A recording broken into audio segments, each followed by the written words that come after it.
এই যে আমাদের ভারতীয় সংবিধানের প্রস্তাবনা রয়েছে, প্রিয়াম্বেল রয়েছে, যেটা থেকে আমরা পুরো ভারত রাষ্ট্রের বৈশিষ্ট্যটা কিন্তু পাই, যে আমাদের ভারত রাষ্ট্রের ফিচার্স কি রয়েছে, বৈশিষ্ট্যটা কি রয়েছে। পুরো ভারতবর্ষের সম্পর্কে জানতে গেলে, আমাদের ভারত রাষ্ট্রের বৈশিষ্ট্যগুলো সম্পর্কে জানতে গেলে, ভারতের ক্যারেক্টার সম্পর্কে যদি কেউ জানতে চায়, তাহলে কিন্তু এই প্রস্তাবনা বা প্রিয়াম্বেল বলতে পারো এটা এ টাইপ অফ আইডেন্টিটি কার্ড। ভারতীয় সংবিধানের প্রস্তাবনাটি খসড়া কমিটির সম্মুখে কিন্তু উত্থাপন করেন কে? জওহরলাল নেহরু। কি বলছে? ভারতীয় সংবিধানের প্রস্তাবনায় উল্লেখিত স্বাধীনতা, সাম্য এবং ভ্রাতৃত্বের আদর্শ গৃহীত হয়েছে কোথা থেকে? ফরাসি বিপ্লবের আদর্শ থেকে। তোমাদের ছোট প্রশ্ন আসে, সেই ছোট প্রশ্নের মধ্যে কিন্তু ভেরি ভেরি ইম্পর্টেন্ট এই প্রশ্নগুলো।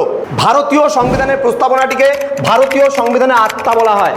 1976 সালে যখন 42তম সংবিধান সংশোধন, মানে যখন 42 নম্বর বার সংবিধানটাকে পরিবর্তন করলো বা কিছু ঠিকঠাক করলো, তখন কিন্তু এর মাধ্যমেই কিন্তু এই যে সমাজতান্ত্রিক, এই ধর্মনিরপেক্ষ, এই শব্দ দুটি কিন্তু ভারতীয় সংবিধানের প্রস্তাবনার সঙ্গে কিন্তু যুক্ত হয়েছিল বা অন্তর্ভুক্ত হয়েছিল।